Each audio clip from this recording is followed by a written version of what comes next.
Hello friends, welcome to unfolded English. তো আজকে আমরা যেটা করবো সেটা হচ্ছে স্টোরি রাইটিং স্কিল নিয়ে আজকে আমরা আলোচনা করবো। দেখো, ক্লাস 7 এর একটা অ্যাক্টিভিটি আছে, রিভিশন লেসনে অ্যাক্টিভিটি 16। সেখানে একটা গল্প আছে। এই গল্পটা আমরা সবাই জানি, সবাই পরিচিত এই গল্পটা নিয়ে। সেটা হচ্ছে write a short story in about 60 words using the following points. ওই যে এ থার্স্টি ক্রো, ঠিক আছে, এক তৃষ্ণার্ত কাক, তো সেই নিয়ে গল্পটা আছে। আর তোমাদের ক্লাস 7, 8, 9, 10 আমাদের রাইটিং স্কিলে থাকে, সেখানে কি কি থাকে বলতো? প্যারাগ্রাফ রাইটিং, স্টোরি, ঠিক আছে, লেটার রাইটিং, রিপোর্ট, নোটিশ। তো আমরা যদি ক্লাস 7 এবং 8 কে ধরি, সেখানে আমাদের মেইনলি প্যারাগ্রাফ, স্টোরি আর লেটার থাকে।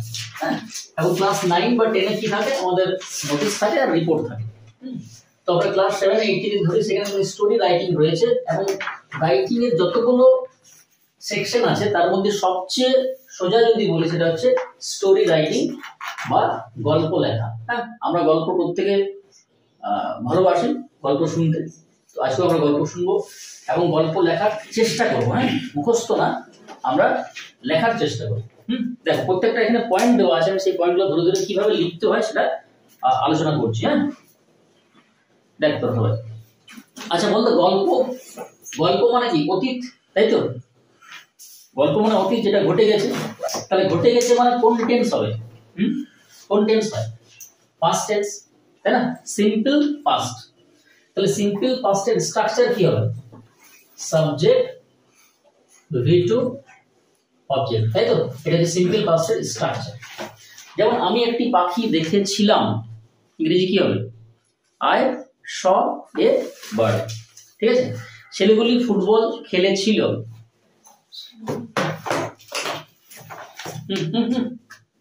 ছেলেগুলি ফুটবল খেলেছিল। দে ছেলেগুলি ফুটবল খেলেছিল। They played football, the boys played football. তাহলে আমরা সিম্পল পাস্টে কি করি? Subject, V two, object, subject, V two, object.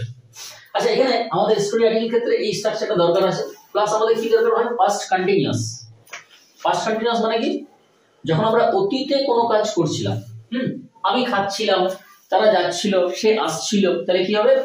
Subject, was, were, verb plus ING plus object.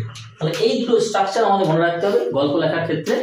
কি কি বললাম? একটা হচ্ছে simple past, subject, V two, object, আর past continuous, subject, was, were, verb plus ING plus object. চলো, তোরা সবাই লেখার চেষ্টা কর। আমি এক এক করে পয়েন্টগুলোকে ধরে ধরে লেখার চেষ্টা করছি। হ্যাঁ, দেখ, তাহলে কি আছে? এ থার্স্টি ক্রো। তার প্রথমে আমরা একটা শিরোনাম দেবো। কি দেবো? এ থার্স্টি ক্রো, তাই তো? এক তৃষ্ণার্ত কাক, ঠিক আছে। আচ্ছা, দেখো, ফার্স্ট পয়েন্ট আছে crow looking for water. Looking for, look for একটা ফ্রেজাল ভার্ব। লুক ফর মানে হচ্ছে খোঁজা। তাহলে আমরা একটা, আচ্ছা, আমি প্রথমে শুরু থেকে লিখি। এ থার্স্টি ক্রো,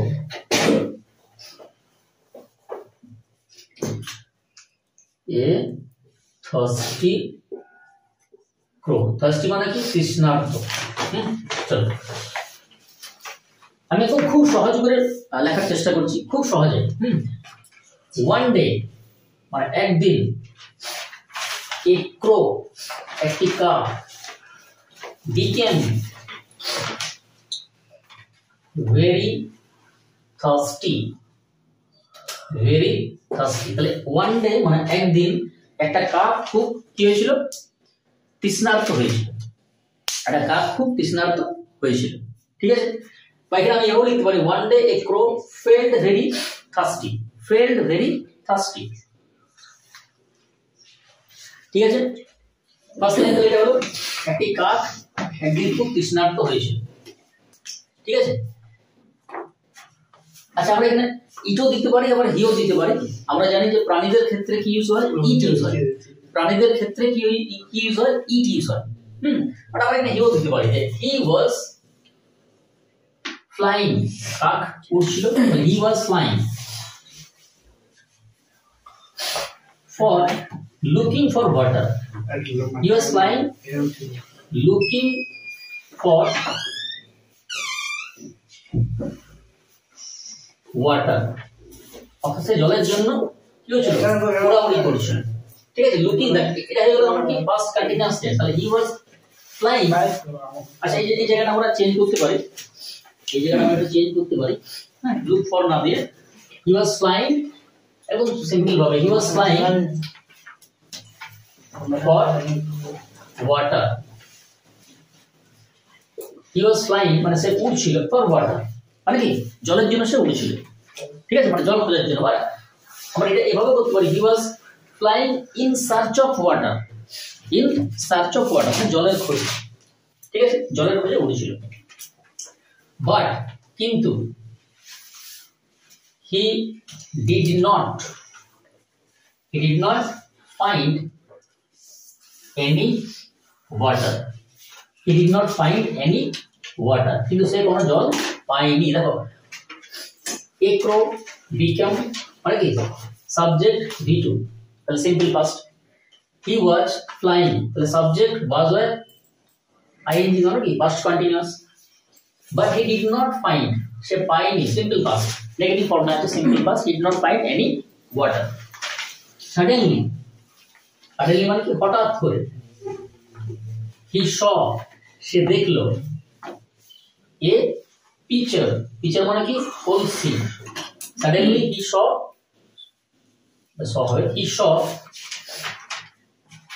a pitcher, একটা কলসি দেখলো কোথায়, under a tree, একটা গাছের তলায় একটা কলসি সে দেখলো। ঠিক আছে, বাট কিন্তু there was a little water at the bottom of the pitcher, দেখো a little, দেখো আমরা কিন্তু একটা ভিডিও দিয়েছিলাম গ্রামারের, সেখানে little, a little, few, a few ব্যবহার আমরা শিখিয়েছিলাম। তাহলে এ লিটল মানে কি, এটার মানে কি, লিটল মানে হচ্ছে নেই বললেই চলে, সামান্য, আর এ লিটল মানে কিছুটা হলেও আছে। So there was a little water at the bottom of the pitcher, অর্থাৎ কলসির যে তলদেশে খুব সামান্য কি ছিল, জল ছিল, অল্প। ঠিক আছে, খুব সামান্য জল ছিল। his beak অর্থাৎ ঠোঁট could not reach, reach মানে হচ্ছে পৌঁছানো। আচ্ছা, could হচ্ছে একটা মোডাল ভার্ব, হ্যাঁ, could not তারপরে V1 বসছে। আমরা জানি যে মোডালের পর কি হয়, V1 হয়, হ্যাঁ, shall, should, will, would, may, might, modal. তাহলে his beak could not reach to the water, তার ঠোঁটটি জলের কাছে পৌঁছে না, সে জল পান করতে পারছিল না বা পারেনি। ঠিক আছে, ওকে। দেন তারপর he thought, then an idea came into his mind, একটা বুদ্ধি তার মাথায় এলো। he saw, সে দেখলো, some pebbles মানে কি নুড়ি পাথর। হ্যাঁ, আমরা দেখবে বুক অফ নেচারে পড়েছি ক্লাস 7 এ, সেখানে pebbles প্রথম পড়াটা ছিল, pebbles মানে কি নুড়ি পাথর। he saw some pebbles and dropped মানে কি, dropped মানে হচ্ছে fell, he dropped them into the pitcher,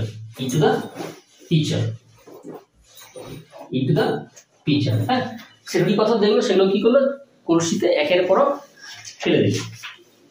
ঠিক আছে, আচ্ছা আমি উপরের দিকটা মুছছি, কারণ এটা দেখা যাবে না নিচে লিখে।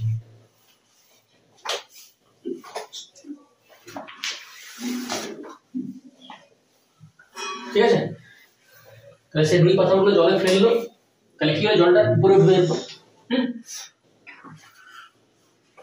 then water level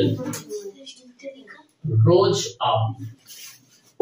যখন এমনি কথাগুলো জলে ফেললো কি হলো, জলের উপরে জলটা কি হলো, উঠে গেল, জলের উপর জলটা উঠে গেল, then water level rose up. ঠিক আছে,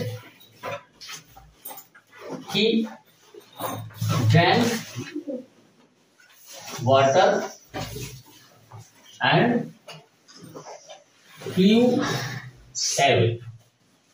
সেই জল পান করলো, ব্যাস কত সোজা হয়ে গেল। হ্যাঁ, ব্যাপারটা কত সোজা। আমরা যখন লিখবো তখন খুব সহজ সুন্দর করে লিখবো। আগে পয়েন্টগুলো দেখবো, প্রত্যেকটা রাইটিং একটা করে পয়েন্ট দেওয়া থাকবে, সেটা আমরা যে পরীক্ষায় দিই না কেন সেই পয়েন্ট ভিত্তিক কিন্তু আমাদের নাম্বার থাকে। তো আমরা স্টোরি লেখার ক্ষেত্রে আমরা কি কি মনে রাখবো আমি আরেকবার বলি। হ্যাঁ, গল্প লেখার ক্ষেত্রে কি কি মনে রাখবো, আমাদের গল্প মানে কি সিম্পল পাস্ট, তাই তো, গল্প মানে হচ্ছে সিম্পল পাস্ট, সেখানে simple past subject two object এবং পাস্ট কন্টিনিউয়াস অর্থাৎ subject was were verb plus ING. ঠিক আছে, এই ছিল আমাদের গল্প।